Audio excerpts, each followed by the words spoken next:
Hello adventurers and welcome back to another Helping With Heroquest. Our mission is to tackle the first light box set by painting every playable character and the dragon. We've done the barbarian, we've wrangled with the wizard, but today we're moving on to something with a little more beef.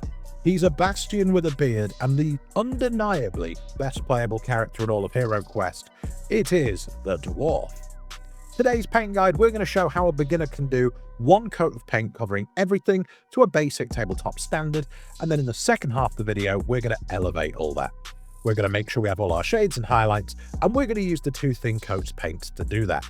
We're going to be sticking with these for all of our videos, so if you do want to get some of these yourself, check out Griffin Gaming. I've got an affiliate link below. Wonderful way to get some discount. However, if these are not your preferred brand or you can't get them, we do have a color conversion chart in the description below. So this guide will be available to everyone, no matter their skill level or what paints are available. So our mission today is to get the Dwarf from basically playable to presentable. This is part 3 in the series, so I do highly recommend you check out the previous video for an explanation on things like the triad system, basic highlighting, basic shading, all of that. But getting into the Dwarf, you're going to use your Argonaut skin, picking out all of the shoulders, the forearms, never forgetting the fingers. I very commonly do that. There's a little area of face just below the faceplate that will need some detail, and you've got those powerful thighs that only dwarves can provide. With these, we are trying to follow the box art as closely as possible, and that's why we're moving into Faust Blue for the fur cloak.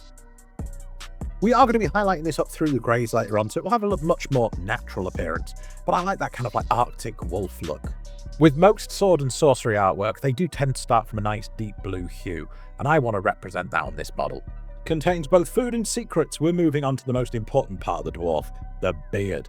A luscious base coat of ashen grey will make this voluptuous, voluminous, and attract women from over 400 feet.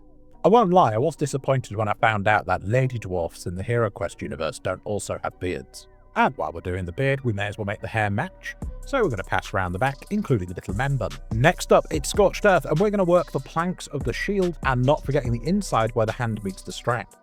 And this leads us in nicely to doing that strap, belts, the booties, and any little arm braces in the same curious leather. For those wishing to experiment, two thin coats has plenty of browns and red colours that would make amazing leather options. This is just my default setting matching the artwork. Time to give them a pop of colour and some flair with Von Evil Purple. We're going to cover the entire tunic, making sure we get the segments above and below the belt. We're going to take extra effort to make sure that we colour in the lines in between the almost like runic banding at the bottom of the tabard. And now we're going to make this dwarf look a little more bougie with some glistening gold. As with all my other videos, I have been painting non-metallic metals. This is what suits my style and suits my miniatures. This guide will tell you how to do that, but will also tell you primarily how to use the metallics that two thin coats comes with. Non-metallic metals is an advanced technique that isn't always available to beginners, but you also shouldn't be afraid of it, so I do want to expose you to it in these videos. From gold to silver, you can use Scorched silver as a base colour for all your toe caps and the little metal plates on each of the forearm guards. In this video, I will be doing two types of silver. There is the more iron shade, which I've used on the axe and the shield, and then there is this silver shade, which is for the toe caps and the wristbands. The guide will follow the same route if you're using metallic metals, but I do recommend you add a black wash to the darker metals and then follow the same trend. Again, go back to previous videos to see the triad system.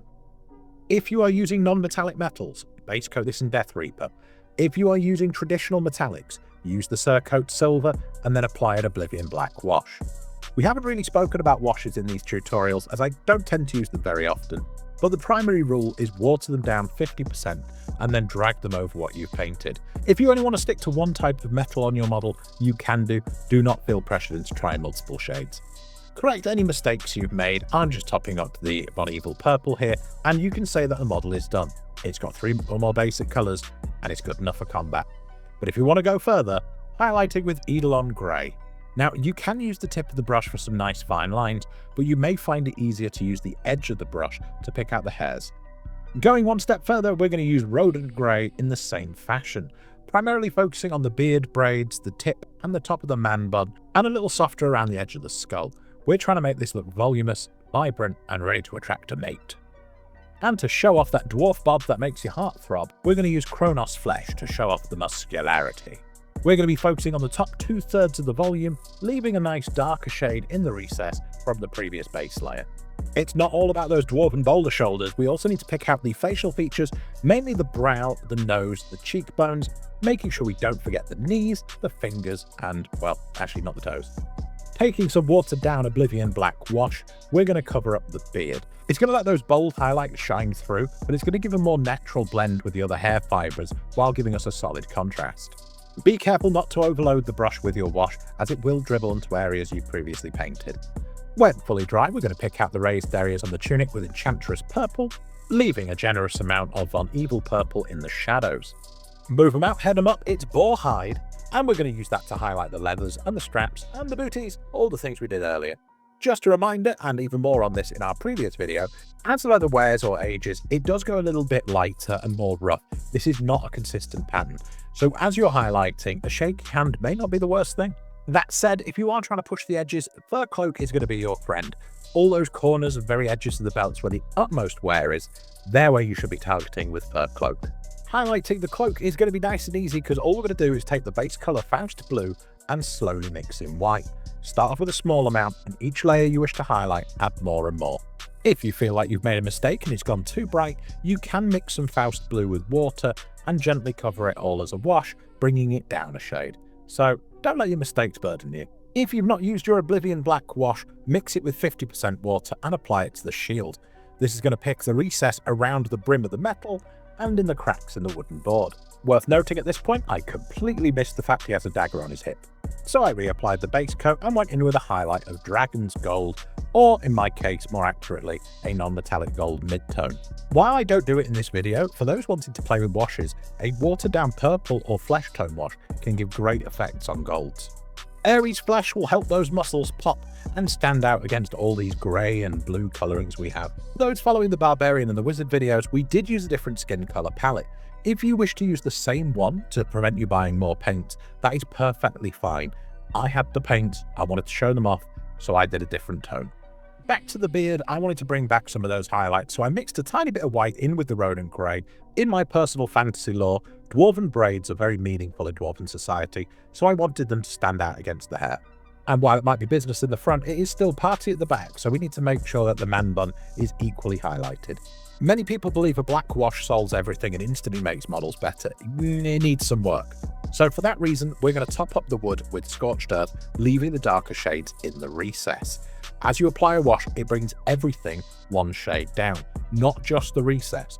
It's just stronger, more concentrated in the recess. So following that, we're also going to use Wasteland Brown to pick out the cracks in the wooden shield, while picking out some of the predominant graining. If you really want to sell the battle damage, you can even go up one further shade or add just a little bit of white to make the splintering look extra dynamic. Going back to the metals, whether you applied the black wash or not, it's going to be the same process, just at different stages of the highlight. Again, previous videos, tried system. For example, if you use Surcoat Silver and washed it with the black wash, you would still highlight in Surcoat Silver. However, if you are currently at the Surcoat Silver stage, you skip to the next highlight. In both non-metallic and traditional metallics, you will be highlighting in a similar pattern, focusing on where the light will be, going up a brighter and brighter shade. Here, I'm using Death Reaper, and I'm just mixing in more ivory to make it lighter. So where I've put the highlights, you put the highlights, regardless of which colouring you're using. Adding 50% water to Flesh Wash will create a great shade for those dwarven muscles, just blending in some of our highlights nicely. Dwarves should be built like small fortresses, so I want them to look super muscular. Wait, am I into dwarves? Even I wasn't brave enough to try the eyes on this model, as they're mostly submerged under the faceplate, so I just used a Flesh Wash to create shading around the eye sockets to give the implication eyes there. We're going to do another pass on the axe and shield by mixing in some more ivory in our Death Reaper. For those doing the traditional metals, over the wash, Mythril. Once we've done the axe and the shield, we're going to go back to our more silver shade of metals, and it is the same triad again if you are using the metals. If you are not, you're going to be working your silver midtones into your silver highlights if you're using the non-metallic metals. If you are using non-metallic metals, your silvers, your axe and your shield, and your gold are all going to be edge highlighted with the white scar. This is to do your lighting effects. If you did traditional metallics, you're going to use Mythril, and you're going to edge the gold, the silver, the sword, and the axe. hitting all those hard edges where the light will be the most reflective. This is another one of those times where you want to use the edge of the brush, not the tip. It's a wonderful way of keeping your lines consistent and extending the longevity of your brush life.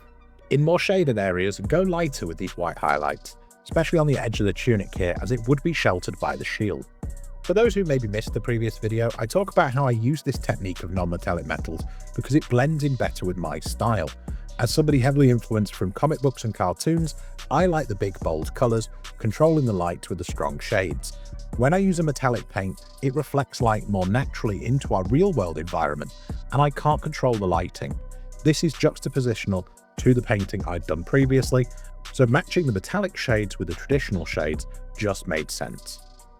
At this point, I realised the little tassel on the axe was a bit too close to the metallic colours, so I went back and I changed it to match the purple colours of the tunic. So I went back with the previous 3 colours, just gave it a quick go over, and it stands out a lot more. The model's 90% finished, but I found some ways we can improve, so what I did is I watered down some of that Scorched earth paint, and I ran it just around the recesses of the cuffs to add a little more definition and barrier between the skin and the fabric. The Oblivion black wash has been slowly drying on my wet palette, and it's created a consistency that's great for picking out individual streaks of hair. Adding this provides extra contrast and really makes it stand out against the fur next to it. With these models being PVC, it's not the greatest casting material, and it's easy to overlook the ring upon the finger. So what we did is we painted it gold earlier, and we're topping off the gemstone with some Ethereal Green. The most important stage of miniature painting is admiring your own work and picking any faults. Seasoned veterans will tell you to take a photo of your own work because that will show up every blemish possible. Trust me, it hurts. At that point, top up what you need to, and if you are happy with your work, you can take Doom Death Black, cover up the base, and you are ready for combat. At this point, you should be very proud of yourself because most people hoard miniatures that never get painted. I know a gentleman with nearly 40 years of HeroQuest just gathering dust in a room, and I promise one day I will break in and steal it. My moderator has advised me, for legal reasons, that was a joke. Anyway, thank you to all the Patreons for supporting this video, and to every one of you who watched it. Please do subscribe to the channel if this content helped you. I would love to make more videos, and we are very close to that 2,000. One day we'll hit it, please.